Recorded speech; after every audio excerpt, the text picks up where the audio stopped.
Bom dia a todos e todas, sejam muito bem-vindos, ao nosso segundo dia da Semana da Química. Eu me chamo Lívia Canuto e faço parte da comissão organizadora dessa semana. Então, para darmos início e continuarmos a nossa programação, eu vou apresentar, com muito prazer, a professora doutora Fernanda Irene Bombonato. Ela possui graduação em Química pela Universidade Federal de São Carlos, mestrado e doutorado em Química Orgânica pela Universidade de São Paulo, e pós-doutoramento na Universidade Estadual de Campinas. Atualmente é professora associada 3 no Departamento de Química da Universidade Federal de Juiz de Fora, atua como pesquisadora em popularização das ciências. Desde 2020, organiza e coordena a colônia de férias científicas, que acontece no Centro de Ciências da UFJF, em 2 edições anuais, um evento de divulgação científica, voltado para o letramento científico de crianças entre 6 a 11 anos de idade. Atualmente, coordena em colaboração com as professoras Celi, da UFJF, e Simone Freitas, da Universidade Federal do ABC, o curso de extensão Oficinas de Popularização da Ciência. Desejo a todos uma ótima palestra e dou a palavra para a professora Fernanda.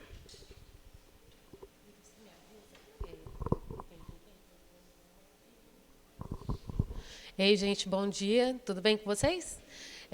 Queria agradecer a apresentação da Lívia e agradecer a presença de todos também. Como esse vídeo ele vai ficar gravado e ele é um vídeo que trata de acessibilidade, eu vou fazer minha autodescrição. Então, eu sou uma pessoa parda, tenho cabelo grisalho, estou vestida com uma roupa preta e calça jeans.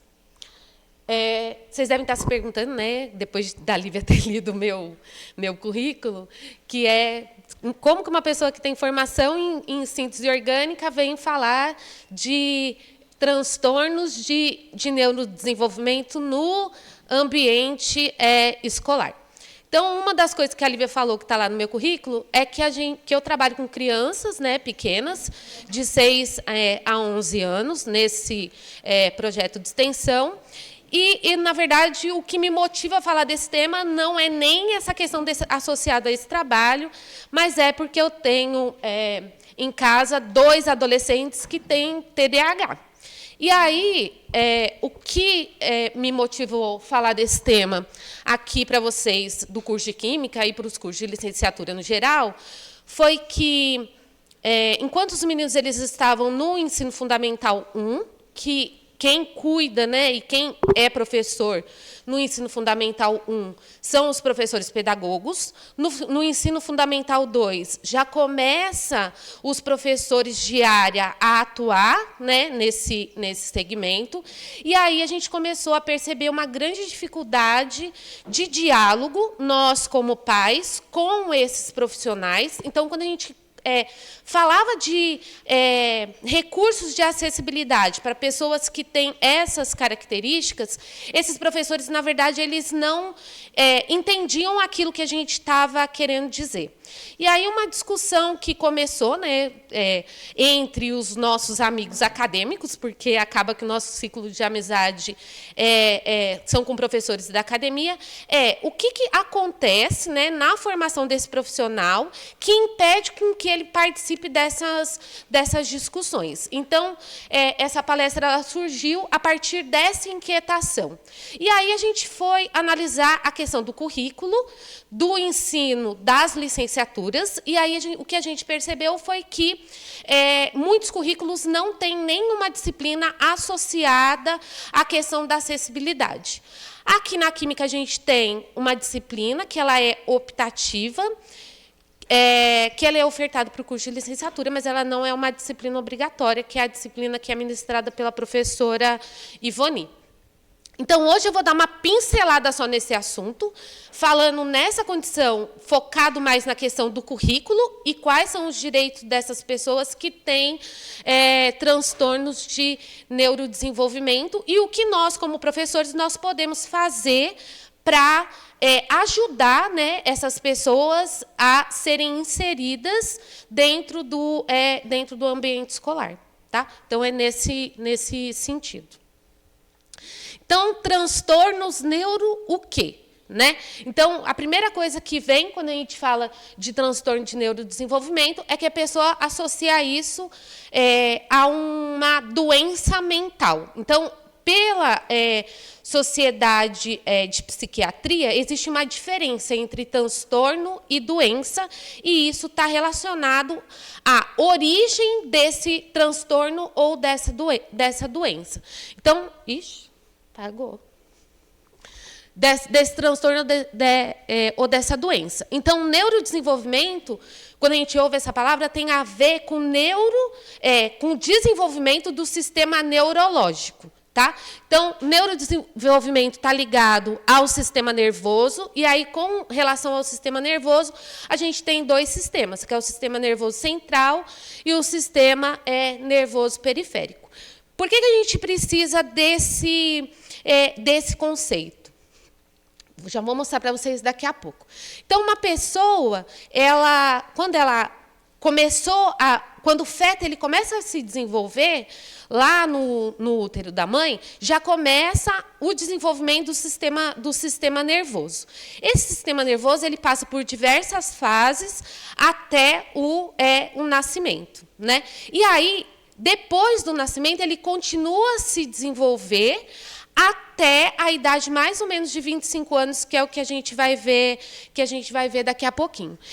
Durante toda a nossa vida, eu imagino que quem não tem filhos não prestou muita atenção nisso, a gente tem o que são chamados marcos de desenvolvimento. Esses marcos de desenvolvimento eles são analisados, num primeiro momento, pelo pediatra.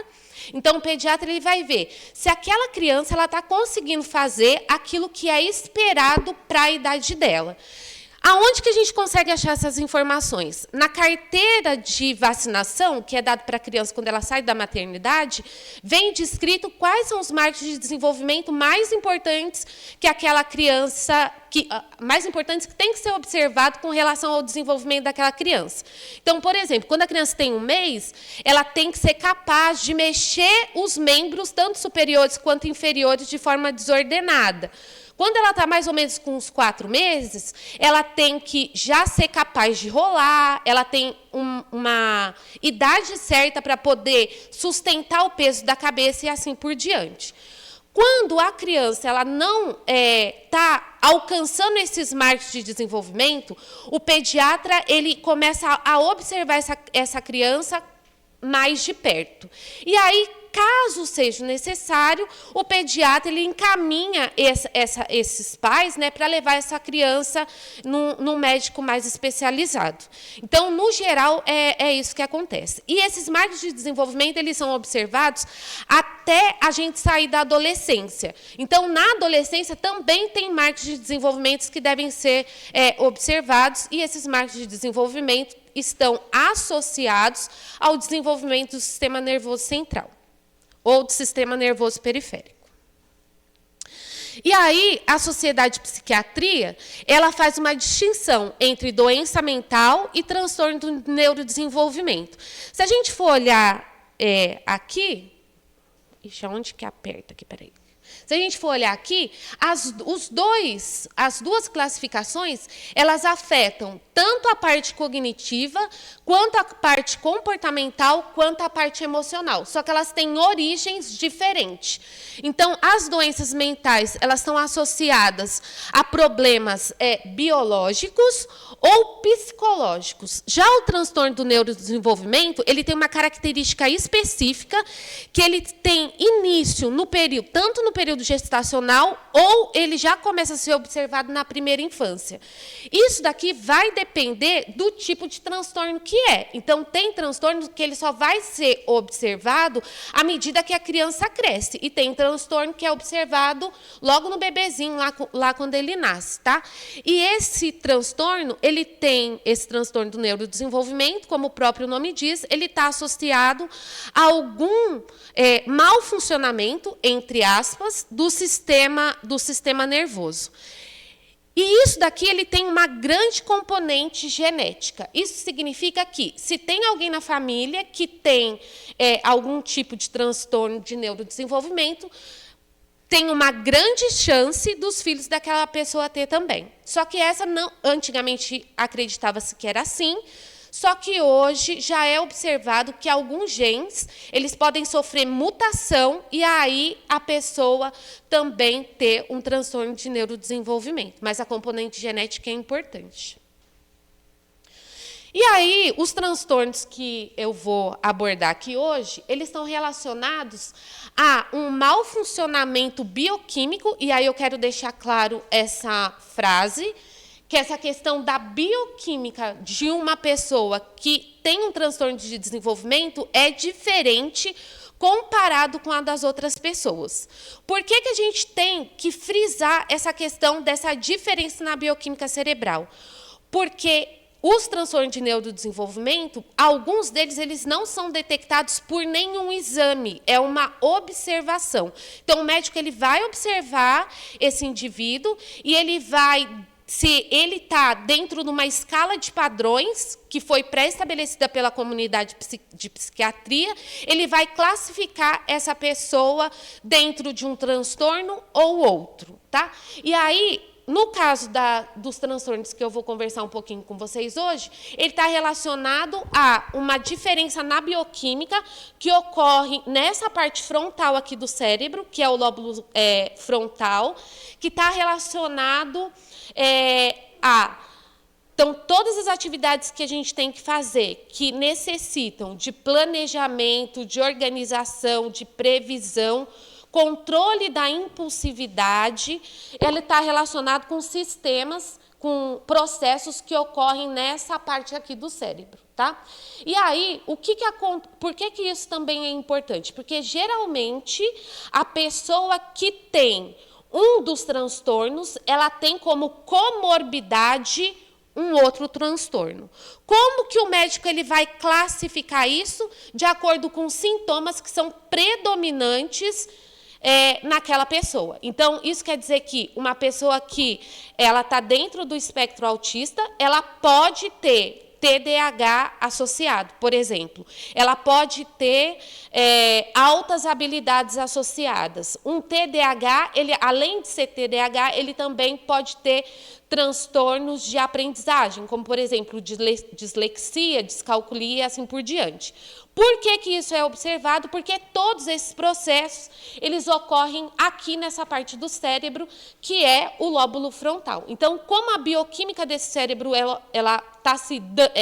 os processos estão ocorrendo de uma maneira diferente, geralmente, esse indivíduo ele apresenta mais de um transtorno ao mesmo tempo. O que é predominante é o que vai dar o diagnóstico. O que não é predominante, mas que o médico consegue observar os sintomas, é chamado de comorbidade, tá? E aí, esses transtornos, né, eles foram descritos no Manual de Diagnóstico Estatístico e de Transtornos Mentais da Sociedade Americana. Toda vez que tem uma atualização nesse documento, a gente também tem aqui no Brasil uma atualização desse sistema, que é o que é utilizado no Brasil, que é o CID, que é a Classificação Estatística Internacional de Doenças e Problemas Relacionados à Saúde. Então, por que isso é importante, conhecer esses dois documentos? Porque a gente vai ver que, em alguns casos, a pessoa ela precisa apresentar um laudo. E esse laudo ele vem descrito o código do transtorno. Ops.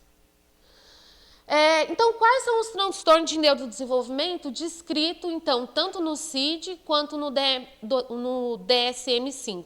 Deficiência intelectual, transtornos motores. Lembra lá do sistema nervoso? Ele tem sistema nervoso central, sistema nervoso periférico.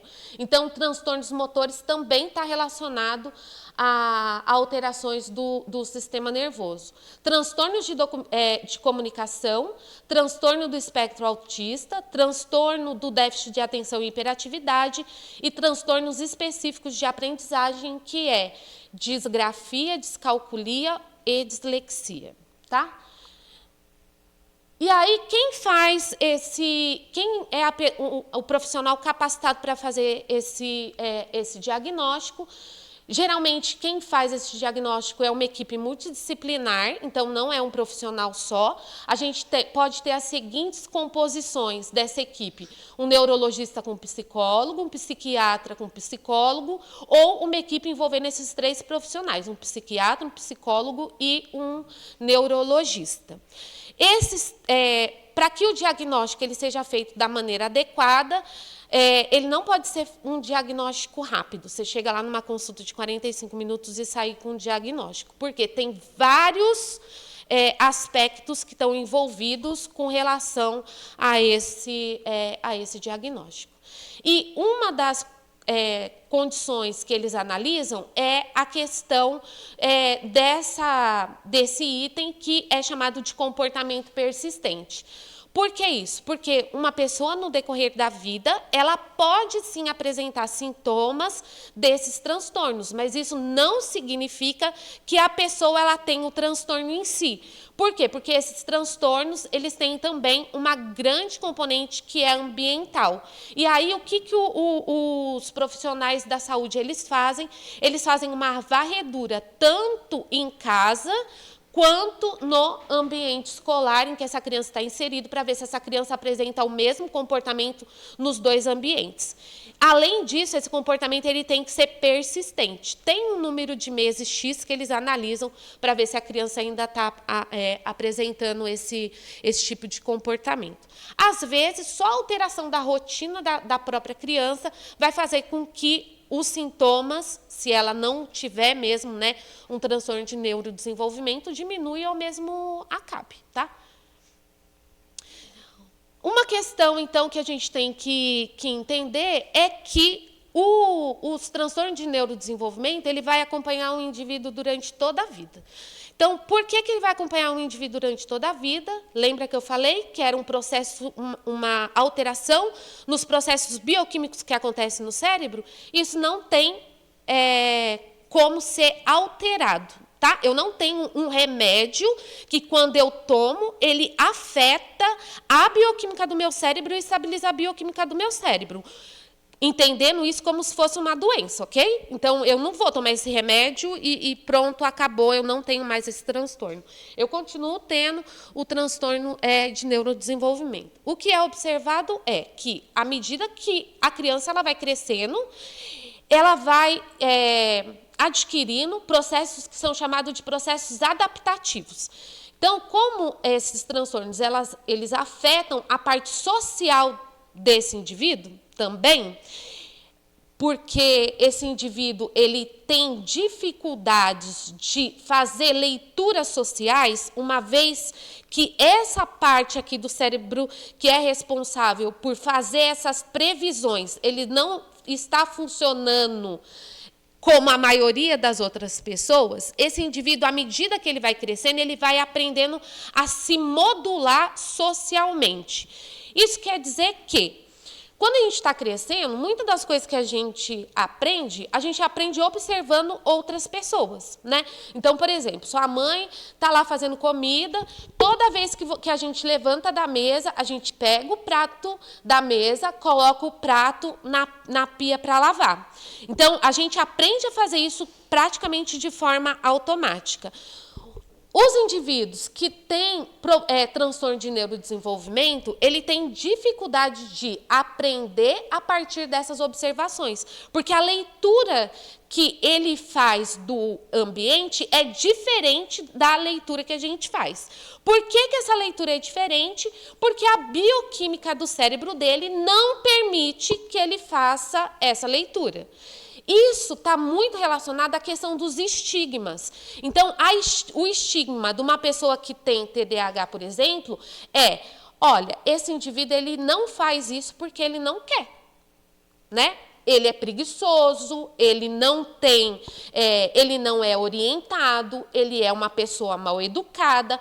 A mesma coisa com a pessoa que está dentro do transtorno do espectro autista. Ela tem dificuldade de fazer leitura social, então, às vezes, ela vai te falar alguma coisa que vai soar de forma ríspida, porque a gente está foi modulado a olhar a expressão de um indivíduo e ver, a partir da expressão corporal dele, se ele está incomodado com aquilo que a gente está falando, se ele está concordando com aquilo que a gente está falando, e essas pessoas elas não conseguem fazer essa leitura. À medida que ela vai crescendo, ela vai aprendendo, porque alguém vai ficar chamando a atenção dela para ela fazer isso. Então, uma das coisas que é bem interessante, e que daí vocês podem assistir uma série bem legal na Netflix, que chama Amor no Espectro, ele vai te falar na lata o que ele está pensando e o que ele está sentindo, e isso independente da sua linguagem corporal. Então, às vezes, ele falou alguma coisa que você não gostou, você ficou de cara feia, mudou a expressão corporal, para ele isso não faz diferença. Né? Então, com essas pessoas, a gente tem que tomar cuidado para também não ficar falando nas entrelinhas, porque esse tipo de pessoa eles vão ter dificuldade de entender. À medida que a pessoa vai crescendo, isso vai sendo modulado com o auxílio de terapia, né? E com o próprio ambiente que vai fazer essa modulação. Só que esse processo, muitas vezes, é um processo doloroso para a pessoa, né? Porque ela não se sente pertencente ao meio em que ela está. E se a gente lembrar, então, da nossa fase escolar, a gente vai perceber que o ambiente escolar, muitas vezes, ele se caracteriza como um ambiente um pouco mais hostil, principalmente com relação ao bullying e ao tratamento mesmo que a gente recebe dos professores no ambiente escolar, né? E por que eu tô falando isso? Porque um indivíduo que está no ambiente escolar, ele ainda está no período de desenvolvimento do sistema nervoso, que vai vou colocar aqui do nascimento, mas a gente pode considerar desde a gestação até por volta dos 25 anos de idade. Tanto que a gente tem até lei da questão da maturidade, né? A pessoa só vai poder ser julgada em alguns processos a partir dos 21 anos, porque está considerando esse período de maturação do sistema nervoso central, ou do sistema nervoso como um todo. E aí, se a gente for olhar o tempo que a gente passa dentro do ambiente escolar, a gente começa lá com 4 anos de idade, considerando que esse indivíduo ele vai fazer um curso no ensino superior, considerando o tempo certinho, né? Certinho não existe, né? Considerando o tempo previsto, ele vai sair, então, vai terminar os seus estudos por volta aí dos 21 anos. Se a gente for considerar a expectativa de vida do brasileiro hoje, que gira em torno de 73 a 79 anos, a gente passa 30% da nossa vida inserido dentro do ambiente escolar. É bastante tempo para a gente não olhar essa questão. E aí, para que serve, então, a escola na nossa sociedade? Porque uma pergunta que a gente pode fazer tudo bem, então, essa pessoa ela tem um transtorno, em alguns países isso acontece, então, vamos pensar, então, no sistema de homeschooling, onde essa criança ela fica mais restrita dentro de casa. Mas, aqui no Brasil, a Sociedade de Psiquiatria ela indica que essas interações sociais elas funcionam quase como um medicamento. Porque essas interações, a partir das interações sociais que esse indivíduo ele vai conseguir se modular e vai se transformar em um adulto, né? Vai crescer e vai... transformar não, né? Vai se constituir como um adulto funcional capaz de opinar nos processos relacionados à nossa cidadania. Então, a escola ela tem um papel super importante, que ele está associado tanto à construção e à sistematização do conhecimento, à formação para a cidadania, nós como adultos, como que a gente se constitui, né, como cidadão, a preparação para o mundo do trabalho e para dar continuidade nos estudos também. Então, aqui a gente considerou até uma graduação, mas ele pode fazer uma pós, esse indivíduo ele pode fazer uma pós-graduação. E nós, professores de química, aonde que a gente está inserido dentro desse contexto, a gente passa a atuar no ambiente escolar, no segmento do ensino fundamental 2, a partir do que eles chamam de segundo ciclo. Quando esse adolescente ele está por volta aí dos 14, 15 anos, a gente atua também no ensino médio e no ensino superior. Então, nós, sim, a gente está inserido dentro do ambiente escolar e a gente lida com indivíduos que têm transtorno de desenvolvimento o tempo inteiro. Então, o que eu preciso saber para poder atuar como professor de forma a tornar a minha sala mais inclusiva? Essa que é a pergunta que a gente quer responder, tá? E aí, gente, a nomenclatura ela não favorece muito desse transtorno, ela não favorece muito a gente entender essa questão disso como uma deficiência. Tá? Então, lembra que é um transtorno por conta daquela classificação, só que alguns desses transtornos eles são classificados como deficiência. E isso tem relação com aspectos legais. Eu já vou explicar um pouquinho mais para vocês com relação a essa questão. Tá? Então, o que é considerado deficiência? Deficiência intelectual, transtornos motores, transtornos de comunicação e transtorno do espectro autista.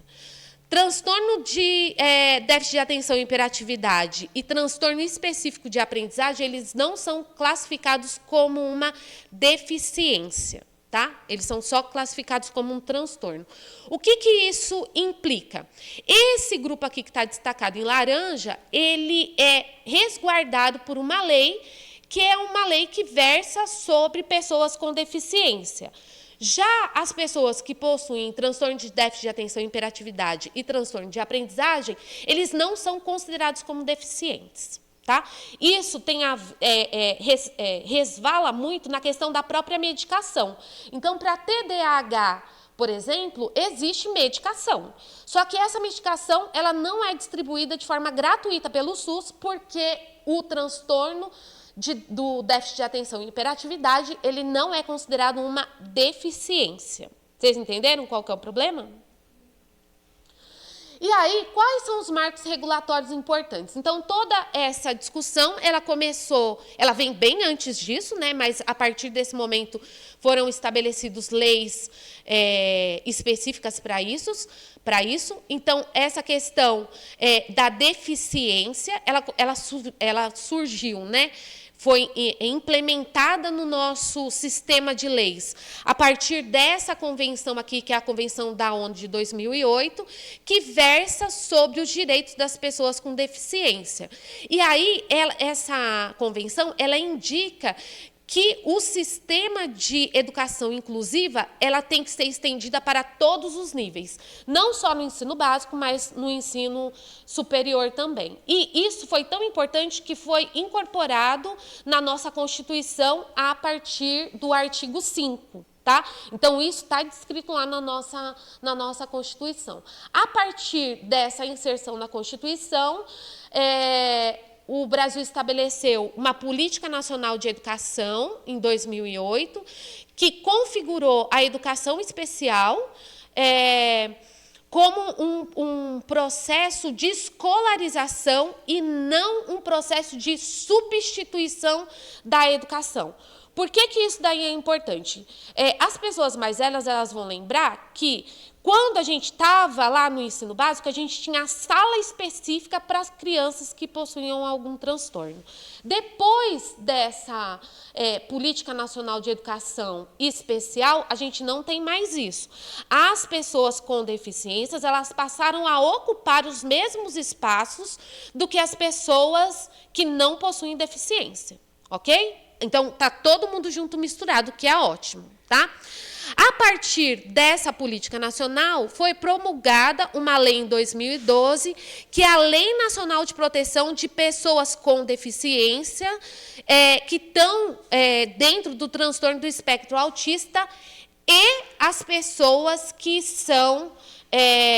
possuem altas habilidades. Elas estão dentro da mesma lei, tá? Só que altas habilidades não é considerado nem um transtorno, nem uma deficiência. Em 2014, foi promulgado o Plano Nacional de Educação, né? E aí, nesse documento, está indicado universalizar a questão da educação especial, inclusiva, até 2024. Nós estamos em 2024 e não observamos a implementação disso na sua totalidade. Tá? Então, muito provavelmente, isso daqui vai ser expandido. Em 2015, foi promulgada a Lei Brasileira de Inclusão de Pessoas com Deficiência. Observem que essa lei ela vem depois, né, da lei que versa sobre a proteção de pessoas que estão dentro do transtorno do espectro autista. E só em 2021 que foi promulgada uma lei que não considera a pessoa com TDAH como uma pessoa deficiente, mas ela indica o acompanhamento integral dessas pessoas, né, por profissionais capacitados. E aí, dentro dessa lei, a gente ainda é incluído a dislexia ou qualquer outro transtorno de aprendizagem. Tá? Então, só que essa lei, como ela não versa sobre uma pessoa com deficiência, as pessoas que têm TDAH, dislexia ou qualquer outro transtorno de aprendizagem, ela não é resguardada por essas outras leis anteriores. Tá? Então, tem uma diferenciação aí.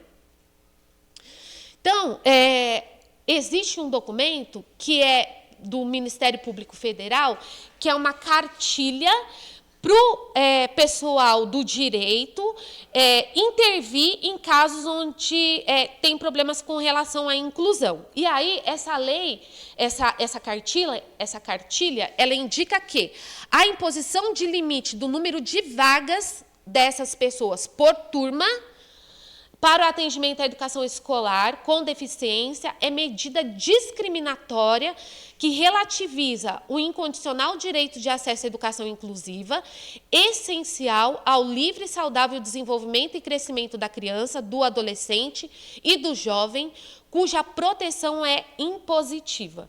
Por que é importante a gente conhecer esse documento e, mais especificamente, essa frase?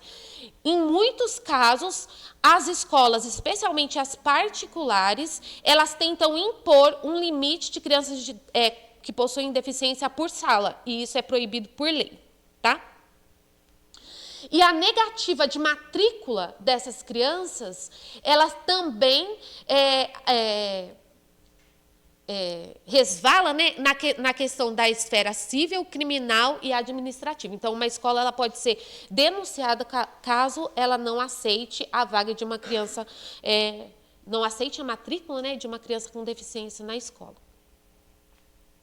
Então, o que rege o currículo do ensino? Então, vou separar aqui em 2 segmentos para ficar mais fácil de explicar, e vocês vão ver por que eu vou falar um pouquinho de currículo. A gente tem o currículo do ensino básico, que é orientado pela BNCC e pelos currículos de referência do Estado, e no ensino superior a gente tem diretrizes específicas para cada curso. Então, tem diretrizes específicas para o curso de Química, para o curso de Biologia, para o curso de Física e assim por diante. Por que eu fiz questão de falar nessa questão do currículo? O que se tinha ideia anteriormente? Eu tenho um currículo que atende as pessoas que não têm deficiência e eu vou adaptar esse currículo para as pessoas que têm deficiência. Então, ocorre uma adaptação. A lei que versa sobre o direito das pessoas com deficiência, ela indica justamente o contrário. Ela indica que todos aprendam o currículo considerando as diferenças. Então, não é para se fazer uma diferenciação entre a pessoa que tem deficiência e a pessoa que não tem deficiência. É para todo mundo fazer as mesmas atividades para cumprir aquele currículo. Vocês entenderam a problemática?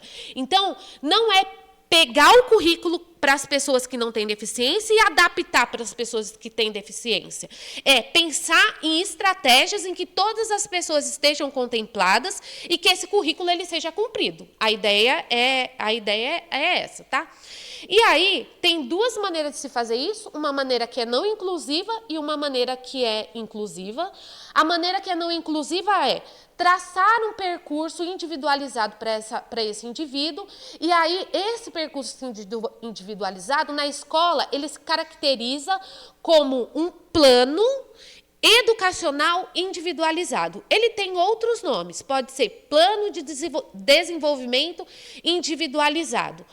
Como que isso acontece na escola? A família já percebeu que essa criança ela tem uma dificuldade com relação ao conteúdo, ela já foi diagnosticada em algum momento, então a família vai chegar para a escola e vai falar assim, olha, eu preciso que para que o meu filho ele consiga prosseguir nos seus estudos de forma confortável, igual acontece para todas as outras pessoas, que as atividades elas sejam adaptadas para ele. E aí a escola vai pegar e vai montar esse documento que é exigido, na verdade, pela Secretaria de Ensino, e vai adaptar o currículo através, olha que problemático, através da redução de conteúdos e atividades, vai simplificar isso para que esse indivíduo ele consiga fazer essas atividades. Então, imagina vocês lá dentro da sala de aula, eu, Fernanda, com TDAH, o professor ele chega, distribui uma avaliação para todos os outros estudantes da sala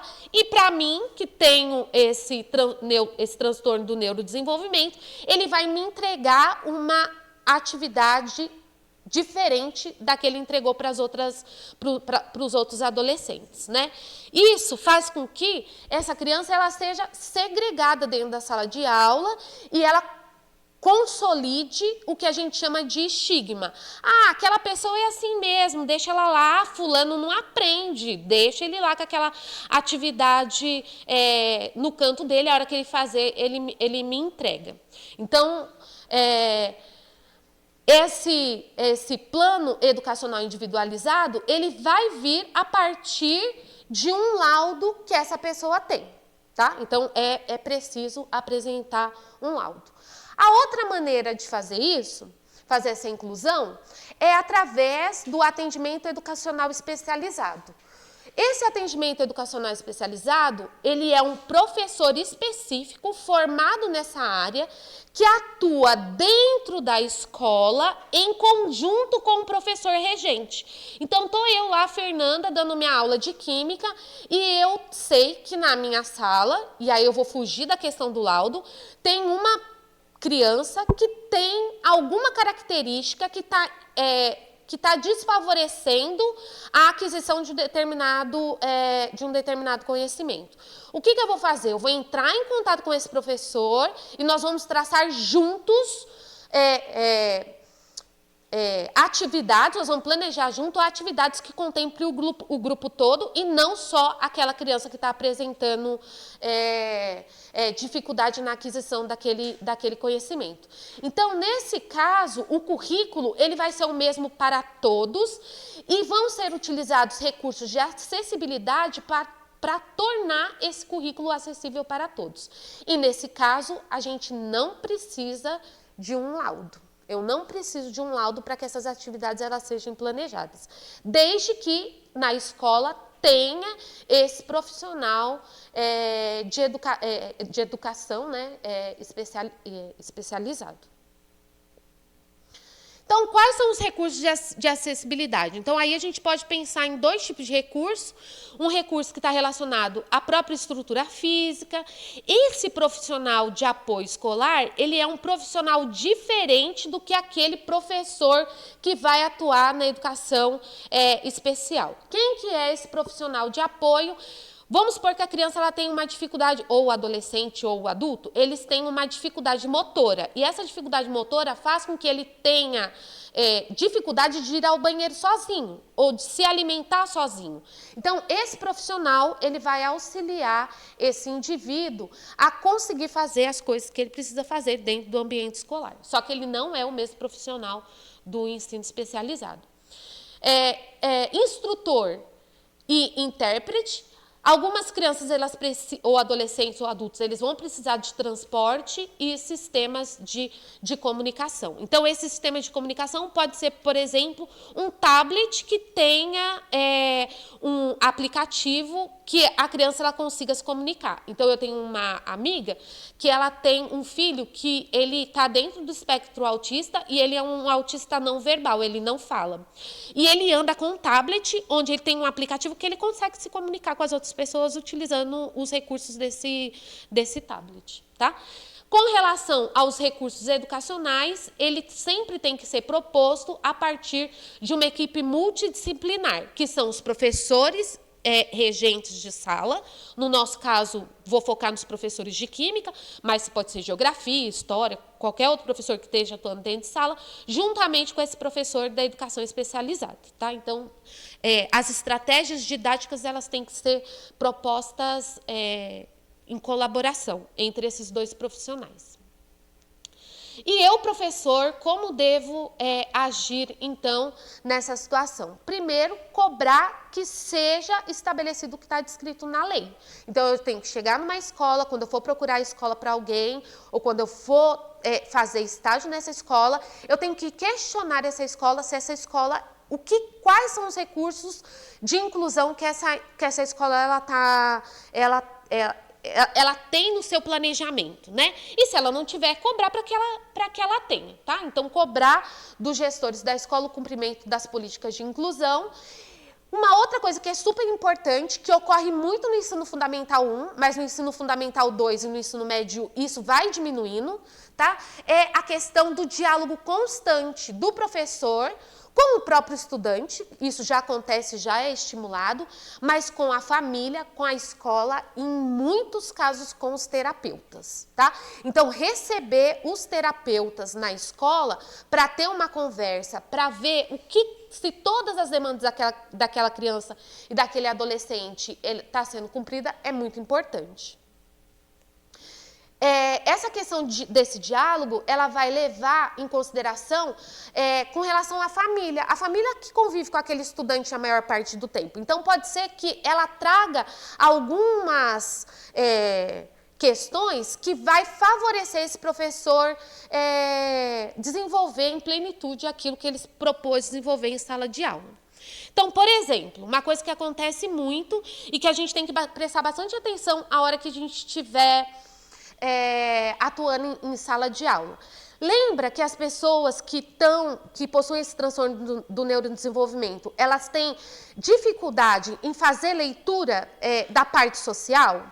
Isso quer dizer e elas entendem as coisas também de forma mais literal, então eu tenho que dar instruções claras e objetivas, e olhando para todos os estudantes, certo? Então, eu não posso estar de costa, por exemplo, e dar uma instrução e achar que todos os estudantes da sala entenderam qual foi aquela instrução. Isso acontece muito, principalmente com relação à entrega de atividades. Às vezes, o estudante está lá dentro da sala de aula, você pediu para ele entregar uma atividade, na verdade, ele nem ouviu aquilo que você disse.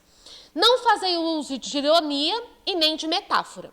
Ironia, professor, às vezes, usa bastante. Então, o professor pede para os estudantes fazerem uma atividade, aí vira um indivíduo lá no final da sala. Professor, é para entregar? Aí o professor fala assim, não é para entregar, não.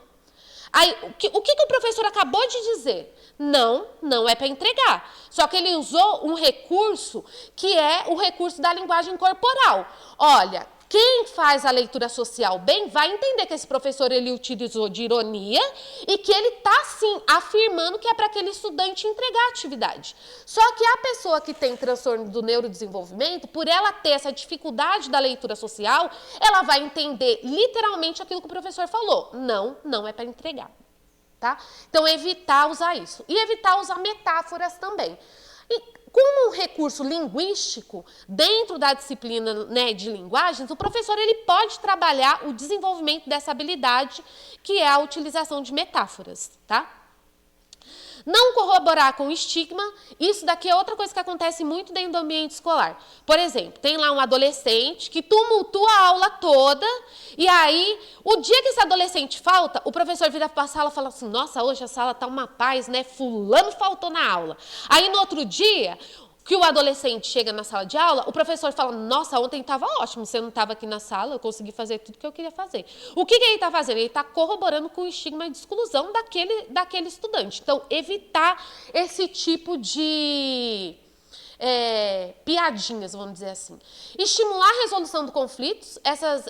A resolução do conflito é uma coisa que é natural e saudável durante toda a nossa vida, não só durante o nosso desenvolvimento, só que por essas pessoas que possuem transtorno do neurodesenvolvimento, ter essa parte do lóbulo frontal que está relacionada ao controle da impulsividade, pode ser um problema. tá? Então, por exemplo, eles podem começar a discutir por algum motivo, e aí, que muitas vezes não é um motivo para discussão, e aí o professor ele tem que intervir nesse conflito. Uma outra coisa é já prever o conflito, que é uma outra coisa que o educador é muito importante para o educador. Então, se ele está vendo que tem alguma coisa que vai gerar um conflito, ele já consegue agir antes, fazendo essa previsão e fazendo essa mediação. Manter a rotina durante a aula, então tentar estabelecer uma rotina. Olha, eu chego na sala de aula e sempre faço a mesma coisa. Coloco o meu material, viro para a sala, falo bom dia, né? Coloco na lousa os tópicos que foram vistos na aula anterior e o que eu vou ver nessa aula. Ou seja, eu estou indicando para esse estudante quais são os passos que eu vou realizar em sala de aula. Não alterar o planejamento sem fazer uma conversa com os estudantes, isso também acontece.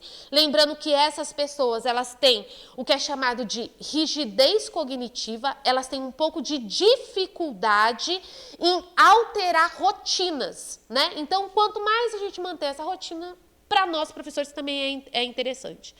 Estabelecer um método de contagem de tempo para a realização das atividades.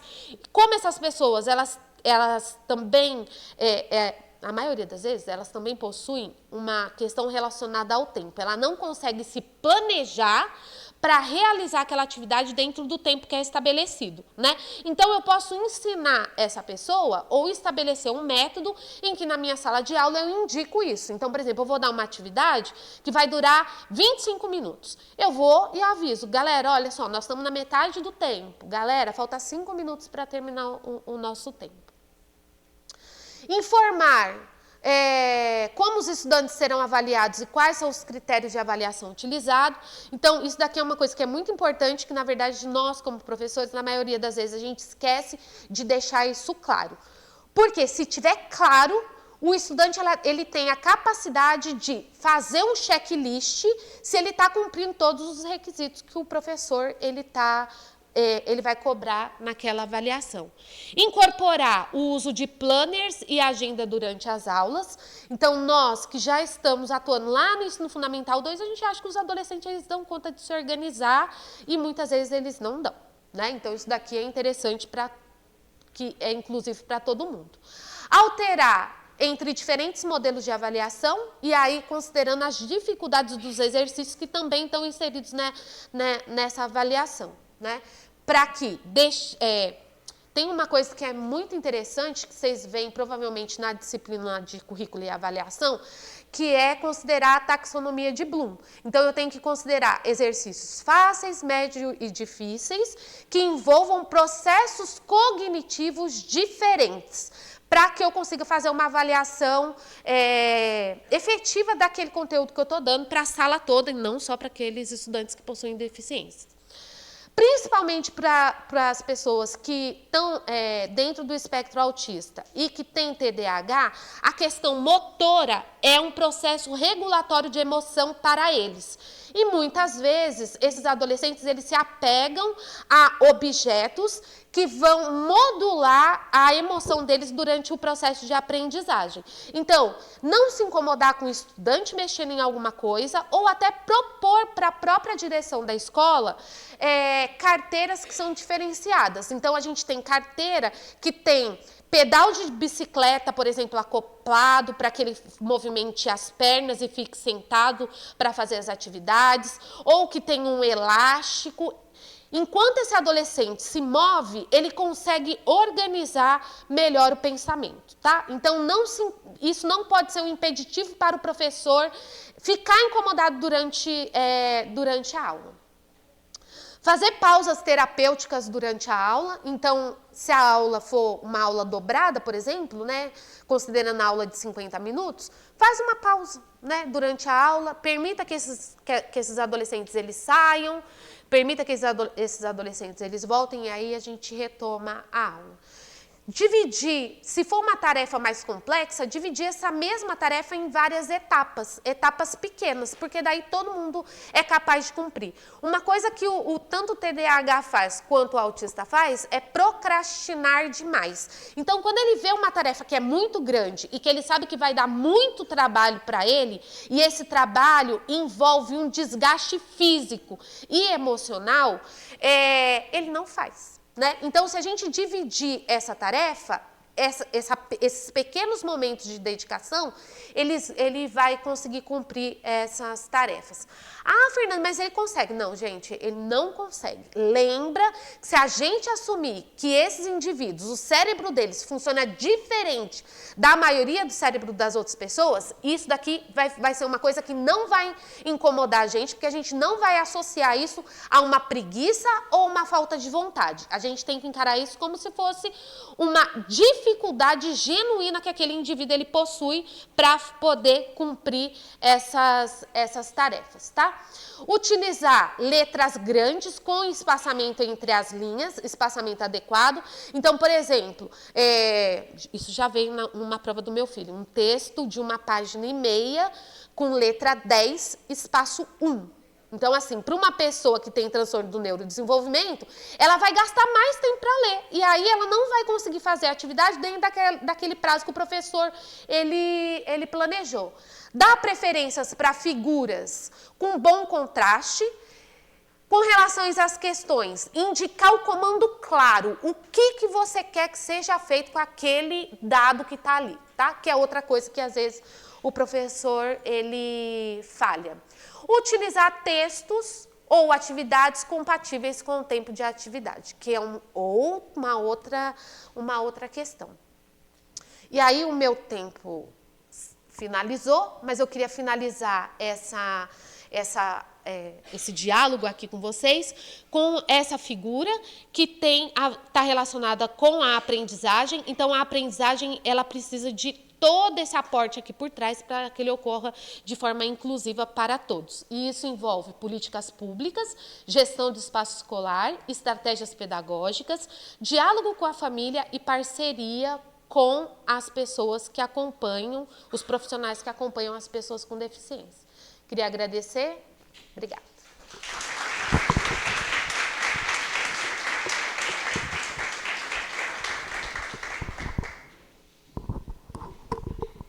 Perguntas? A pessoa, o adolescente, né, que ele fica lá diante da telinha por muito tempo, no jogo, ou seja, surfando, né, na internet, aí, de repente, ele não consegue, então ele tem muita informação ao mesmo tempo, né? Aí, de repente, ele começa a ter dificuldades para poder aprender ou para ficar sentado para aprender na sala de aula, ou então para ficar sentado determinado tempo para estudar aquela determinada matéria. Mas, por causa disso, ele pode se considerar TDAH, com TDAH? Eu só vou repetir a pergunta, porque para ficar gravada, eu teria que levar o microfone até aí, a gente está com uma limitação. Então, a sua pergunta é se uma pessoa que ela tem dificuldade de atenção causada pelo uso excessivo de eletrônico, ela pode ser considerada TDAH. Mais ou menos isso, né? Não. Tem um checklist que os profissionais eles fazem, e com relação aos sintomas que essa pessoa apresenta, se ele cumprir X% desses pré-requisitos, essa pessoa ela pode ter o diagnóstico de TDAH, mas não que ela tenha. Por que ela pode? Porque os sintomas eles têm que ser persistentes. Então, a primeira coisa que o profissional de saúde ele vai fazer é pedir para reduzir drasticamente o uso de eletrônico e ver se os sintomas eles vão persistir.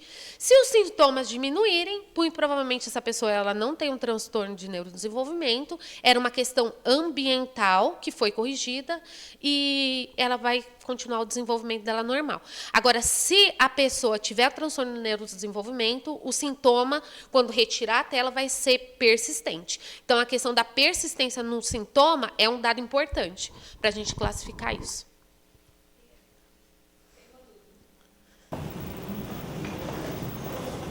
A minha dúvida é, com o termo, a gente fala deficiência mental, autismo, transtorno de neurodesenvolvimento, porque assim, às vezes, quando o familiar ele recebe, né, essas palavras, ele fica muito assustado. E aí às vezes eles não entendem que é uma forma normal. Às vezes vai falar, a pessoa tem autismo, ou a pessoa com deficiência, elas não estão acostumadas com isso. E como é que foi essas mudanças com esses termos hoje em dia? Vou começar de trás para frente, né? É muito difícil, eu acho, que para os pais receberem qualquer tipo de diagnóstico, seja ele qual for, né? Então, quando a gente pensa em ter um filho, ou mesmo não pensando, a gente idealiza aquele ser na sua plenitude, como se ele fosse, vou utilizar um termo aqui que a gente participa aí dos memes, né? Eu quero que meu filho seja um alecrim dourado, né? Que ele se comporte, que seja uma pessoa interessada, que gosta de estudar, que seja educado. Só que isso a gente vê ao longo da vida que isso não se constitui. Já começa por aí. Então, para os pais é muito difícil. É um processo que ele é doloroso, sim, né? A questão da nomenclatura é uma própria... Fernanda, entendo que é uma maneira, na verdade, de combater o preconceito. Se eu utilizar a nomenclatura certa, pontuando o que cada um daqueles termos significa. Só que isso é um trabalho de formiguinha, porque é a família, na verdade, e os terapeutas que vão ensinando os pais de crianças que são neurotípicas, vamos dizer assim, a utilizar esses termos no nosso dia a dia, porque senão a gente acaba construindo a questão do estigma, né?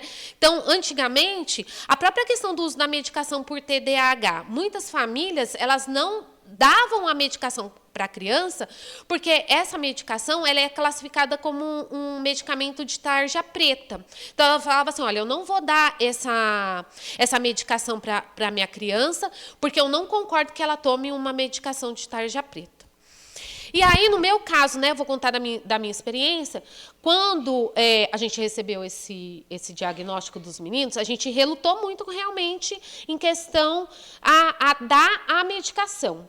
E aí, eu ouvi uma frase de uma psiquiatra que, na verdade, mudou assim completamente minha visão sobre esse assunto, que é o seguinte: se o seu filho tem diabetes, você vai negar a medicação para ele? Não vai, não é isso? Não é porque esse transtorno, eu não consigo ver uma alteração física na pessoa, que essa pessoa ela não precisa dessa medicação. Então, assim, é uma construção, né, enquanto comunidade. E aí, essa construção enquanto comunidade, nós que atuamos, né, no meio escolar, a gente também pode contribuir para levar essa discussão para a escola. Eu entendo dessa maneira. Respondi? Sim. Diga. Pode falar, não tem. Em primeiro lugar, muito obrigado, aprendi muito. Concordo com a necessidade da inclusão, pensando em uma sociedade que pense em conjunto, não individual, competência individual. Não? Essa mudança tem que fazer. E acho que os professores temos que pensar muito essa situação de mudar esse tipo aí de pensar no coletivo, não? Agora, tenho uma dúvida quando você falou da rotina. Rotina. Da rotina. Sim. Porque eu penso que espaço escolar tem que ser muito desafiante. E aí eu penso que talvez isso da rotina pode ser contrário a formar um espaço desafiante. Agora, eu não lido muito sobre o assunto, assim que tenho que ler mais, mas quisiera saber você que opina dessa situação, não? Como compaginar essas duas coisas, não? O desafiante e a rotina. Só para ficar registrado, então eu vou ter que repetir, tá, Milton? A sua pergunta é com relação à questão da própria rotina, considerando que o ambiente escolar ele tem que ser um ambiente desafiador para estimular a questão do aprendizado, né? Essa é uma questão que ela é muito importante, porque as pessoas que têm transtorno de neurodesenvolvimento, a ampla maioria, ela tem uma característica que é chamada de rigidez cognitiva. Então, a alteração de rotina para elas é uma coisa muito problemática. Então, elas gostam, na verdade, nosso cérebro gosta de padrão. Né? Então, se vocês forem pensar, vocês têm uma preferência de uma alimentação, que vocês comeriam tranquilamente aquele alimento todos os dias, sem exceção. No dia que você não come aquele alimento, aquilo te dá um desconforto emocional. Então, o que acontece para essas pessoas é isso. Quando elas saem dessa rotina, elas têm que lidar com esse processo de rigidez cognitivo. E isso deixa essa pessoa emocionalmente desestruturada. Por que eu fiz questão de pontuar essa questão da rotina? O professor, junto com o professor especial, ele pode, sim, propor atividades que tirem esses indivíduos da zona de conforto. Só que ele também tem que estar preparado para que ele consiga regular esse indivíduo emocionalmente, caso esse indivíduo ele se desregule. Você entendeu qual que é a questão? Então, não é que não pode ter, mas se tiver, tem que ser alguma coisa preparada em conjunto para que, se esse indivíduo se desregular, o professor, ele saber como que ele vai ter que regular aquele estudante. Então, por exemplo, com os TDAHs isso acontece menos, acontece mais com as pessoas que estão dentro do transtorno do espectro autista, que é aumentar a frequência da estereotipia. O que é isso? Então, por exemplo, todo mundo já deve ter visto isso, porque isso é muito estereotipado. Eles ficam se balançando ou chacoalham alguma coisa. Então, quando o professor ele tira esse indivíduo dessa zona de conforto, essa estereotipia ela pode ser mais exacerbada. Uma outra coisa que é observado, e de aspecto prático, tá? Esse indivíduo, ou ele chora, ou ele grita. E eu estou falando do ensino fundamental 2, adolescentes de 13, 14 anos, né? Que no ver de um pai e de uma mãe, eles são crianças ainda, né? Eles são crianças. Então, como que eu vou regular esse indivíduo dentro da sala de aula? Então, essa é uma outra visão também que a gente precisa ter com relação a esses adolescentes. Eles, apesar de serem grandes, do tamanho de um adulto, eles não têm um sistema nervoso amadurecido como um adulto tem. Então, eles vão e podem se comportar e devem se comportar de maneira diferente para que o meio social faça com que eles tenham suas emoções e suas ações moduladas, mas isso sobre uma supervisão de um adulto que sabe o que está fazendo. Então, eu sei que se acontecer alguma coisa, como que eu modulo a emoção daquele estudante. Essa modulação ela vai ser decorrente de um diálogo que vai ter ser pré-estabelecido daquele professor com esse professor especial, com a família e com o psicólogo desse indivíduo. Você entendeu? Não é uma coisa muito simples de fazer, não. Tá? Maribel, pode finalizar? Excelente, gostei muito, é um tópico que quase nunca estou à frente, mas é muito interessante, sobretudo que a gente trabalha mais no ensino superior, mas tento imaginar as pessoas que trabalham no fundamental.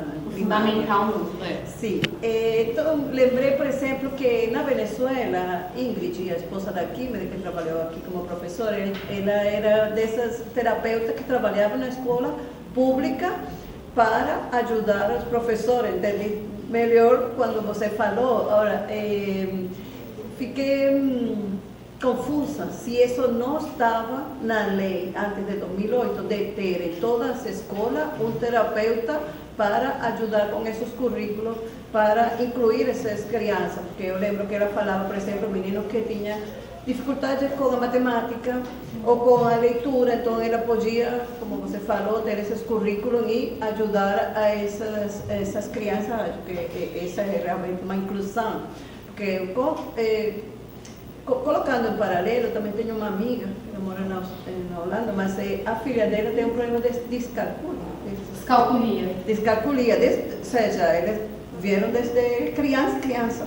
Então, claro, lá eles tinham outra maneira de ajudar. De fato, ela hoje tem já diploma de design, mas a matemática não foi com ela. Então, não sei como é isso aqui no Brasil, porque para um professor que tem 30 estudantes, ter um estudante que tem um problema de descalculia, por exemplo, como faz? Então, mais ou menos, não sei se está... Então, a sua questão é relacionada, né, como que a escola lida, né, com essa questão da quantidade de estudantes, né, e da característica de cada estudante que tem um transtorno de desenvolvimento dentro da sala de aula. O que a gente observa, Maribel, e aí é vozes da minha cabeça, tá? Porque eu não tenho um dado específico para te falar isso, dos espaços onde eu já passei, que isso vai depender muito de cada escola, de cada gestor que está trabalhando dentro daquela escola. Porque mesmo que a lei indique isso, e isso tem uma meta descrita no Plano Nacional de Educação, não são todas as escolas que têm profissionais de educação especial inseridos dentro da escola. Mesmo porque esses profissionais, eles precisam de uma formação específica, né? Então, é um profissional necessário que, no meu ver, não tem um número de profissionais suficientes para atender toda a demanda de mercado. Dependendo do gestor da escola, ele consegue fazer isso, fazer com que essas demandas sejam melhores atendidas, dependendo do gestor da escola, não. Eu vou ter que... O gestor da escola, quando ele tem alunos com o diagnóstico fechado, ele consegue organizar turmas menores. Tem um número de alunos para a turma, para que aí o professor possa, por exemplo, quando você falou o que o professor deve fazer, em uma turma de 40 alunos, 35 alunos, é muito difícil o professor ter essa atenção toda, mas uma turma um pouco mais reduzida, com 25 alunos, por exemplo, já é mais possível trabalhar dessa forma. Aí tem essa situação na lei, se ele tiver alunos com laudo confirmado, ele consegue montar turmas menores. Aí vem aquela discussão, né? Eu preciso realmente da questão do laudo para ter uma educação inclusiva? Não deveria.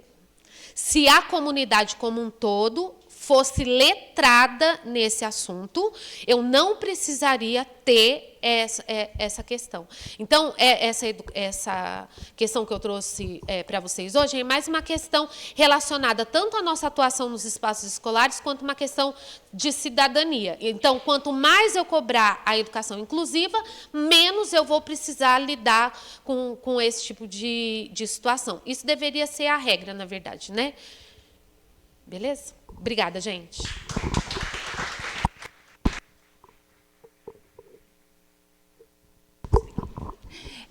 Gente, eu sei que é um tema muito interessante, extremamente necessário, né, para a nossa formação. Depois, eu acho que vocês podem procurar a Fernanda pelos corredores aqui. Em nome da comissão organizadora, eu agradeço, né, a você pela participação e pelas contribuições. E também vou pedir para você um número de 1 a 67, para a gente fazer um sorteio aqui para o pessoal. 22.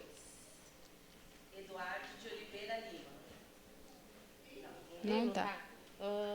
Vou no múltiplo, 44. Maria da Glória. Parabéns.